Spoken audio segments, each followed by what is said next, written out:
Next question है question number 16, ये भी डबल कॉलम कैश बुक का है, ये भी मैं आपको होमवर्क में दूंगा। सो इसकी फर्स्ट ट्रांजैक्शन है स्टार्टेड बिजनेस विद कैश, तो इसकी जनरल एंट्री सबको पता है, cash account debit to capital, ये एंट्री कैश बुक में आएगी। Paid into bank, cash जमा करवाया है बैंक में, तो ये एंट्री भी कैश बुक में आएगी, ये कॉन्ट्रा एंट्री है।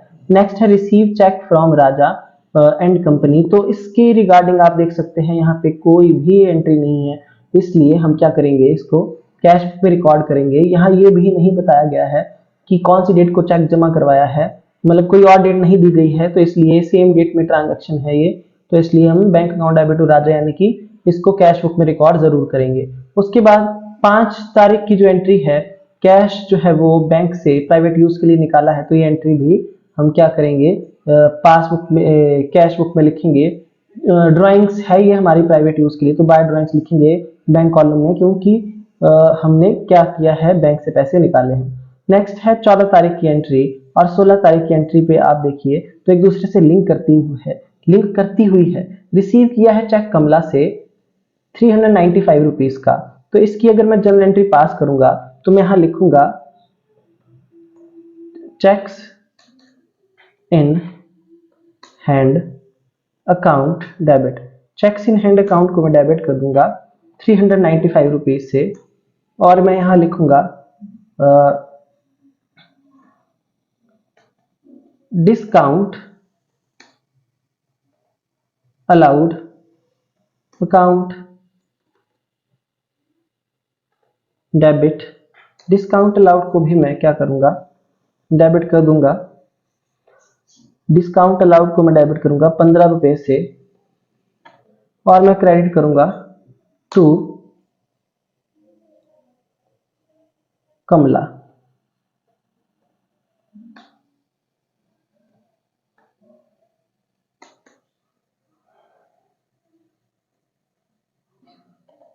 ₹400।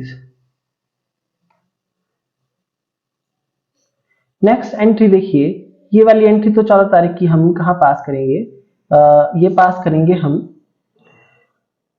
जर्नल में, क्योंकि देखिए यहां पर आप ध्यान से देख सकते हैं कि जो चेक हमने कमला से रिसीव किया है उसको 16 तारीख को एंडोर्स कर दिया है, यानी कि हमने चेक को बैंक में जमा किया ही नहीं है, तो ट्रांसफर किया है चेक बाला को, और जिसको हमने 425 रुपीज पे करना था, तो चेक एंडोर्स करने की एंट्री पास कर देंगे। तो यहाँ पे हम डेबिट करेंगे बाला को, बाला जो है वो डेबिट हो जाएगा क्योंकि वो रिसीवर है, और हम यहाँ पे क्रेडिट क्या करेंगे to cheques in hand account, और क्या करेंगे क्रेडिट, और करेंगे to discount received account. 425 rupees हमने इसको पे करना था, कितना पे करना था हमने बाला को, 425 रुपीज, जबकि हम जो चेक दे रहे हैं वो कितने रुपीस का है, अगर आप ध्यान से देखिए वो है 395 रुपीज का, तो यानी कि हमने कितना डिस्काउंट रिसीव किया है स्टूडेंट्स, तो हमने जो डिस्काउंट रिसीव किया है 425 माइनस 395 यानी कि 30 रुपीज का, 30 रुपीज का डिस्काउंट हमने रिसीव किया है। तो ये दोनों एंट्रीज जो है, एंट्री नंबर जो 14 तारीख की और 16 तारीख की, उसको हम जनरल में पास करेंगे। आई होप आपको समझ में आ गई होगी ट्रांजैक्शन। उसके बाद 29 तारीख की एंट्री है, बिल्स पेबल पे किए हैं चेक से, तो ये एंट्री आ जाएगी पेमेंट साइड में, कैश बुक में, बैंक कॉलम में। डिपॉजिट किया है बैंक में पैसा जो 450 रुपए से ज्यादा था, बोलने का मतलब क्या है, देखिए सपोज करिए अगर हमारा कैश बुक का जब हम टोटल करेंगे, देखिए deposited into bank balance of cash, तो कैश कॉलम की डेबिट साइड हमेशा बड़ी होती है, अगर वो डेबिट साइड हमारी 500 रुपीज आ रही है तो उसमें से हम 450 माइनस कर देंगे, और मतलब जो 50 रुपीज बच जाएगा वो 450 रुपए से ज्यादा है, तो इस 50 रुपए को हम बैंक में जमा करवाएंगे। तो बोलने का मतलब ये है कि कैश बैलेंस कितना आएगा, आंसर हमारा 450 रुपए, तो आपका by balance carry down 450 rupees आना चाहिए इस क्वेश्चन में।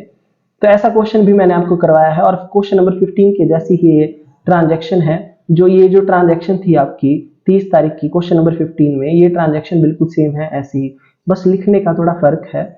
और स्टूडेंट्स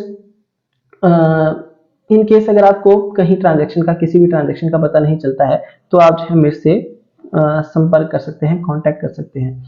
सो नेक्स्ट क्वेश्चन देखते हैं, क्वेश्चन नंबर 17। सो ये भी मैं आपको होमवर्क में दूंगा, समझा मैं दूंगा यहाँ पे। यहाँ भी आपको double column cash book prepare करनी है। तो स्टार्ट किया है हमने बिजनेस कैश से, तो ये एंट्री सबको पता है, जर्नल एंट्री क्या होती है, तो इसको भी हम कैश बुक में रिकॉर्ड करेंगे डेबिट साइड में। बैंक अकाउंट एक ओपन किया है एसबीआई में, तो कॉन्ट्रा एंट्री है, ये भी आएगी। उसके बाद हमने गुड्स परचेज किए हैं 1500 रुपए के, और सीजीएसटी और एसजीएसटी भी पे किया है। देखिए स्टूडेंट्स, यहाँ पे ना पार्टी का नाम लिखा गया है, ना कैश लिखा गया है, ना बैंक लिखा गया है, तो इस ट्रांजेक्शन हम कैश में मानेंगे और हम लिखेंगे बाय परचेज अकाउंट 1500, और इनपुट सीजीएसटी एसजीएसटी भी पेमेंट में आएगा, अमाउंट आएगा कैश के कॉलम में। नेक्स्ट है received cheque from Rama. Cheque Rama से रिसीव किया गया है, तो जो रामा से हमने चेक रिसीव किया है उसके रिगार्डिंग कहीं कोई और बात यहाँ लिखी हुई है ट्रांजैक्शन में, आप देख सकते हैं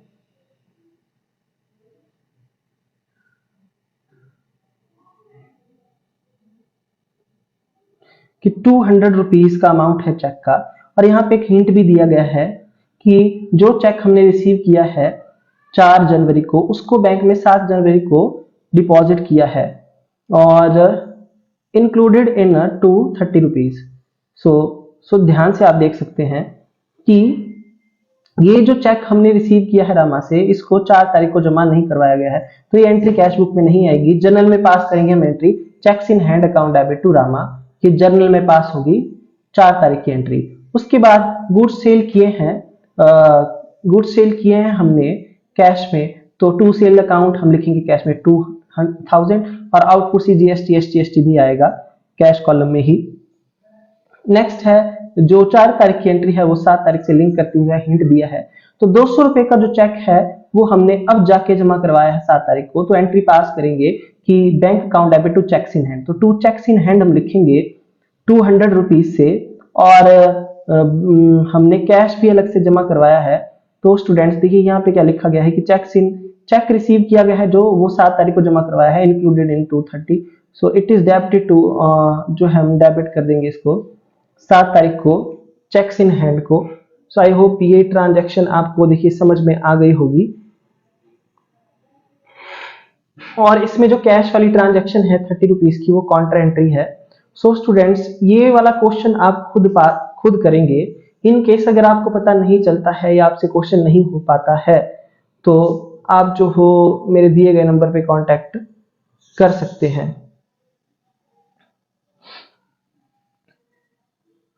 नेक्स्ट है paid Shyam by cheque is full settlement of 380।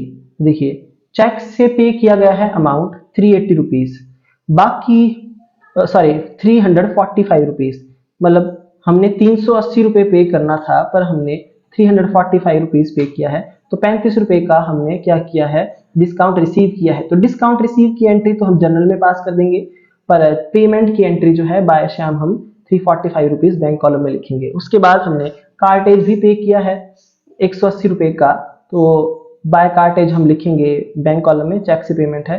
Cash निकाला है ऑफिस यूज के लिए, तो कॉन्ट्रा एंट्री है ये भी आएगी, और वेजेस पे किए हैं चेक से, तो पेमेंट साइड में लिखेंगे बैंक कॉलम में।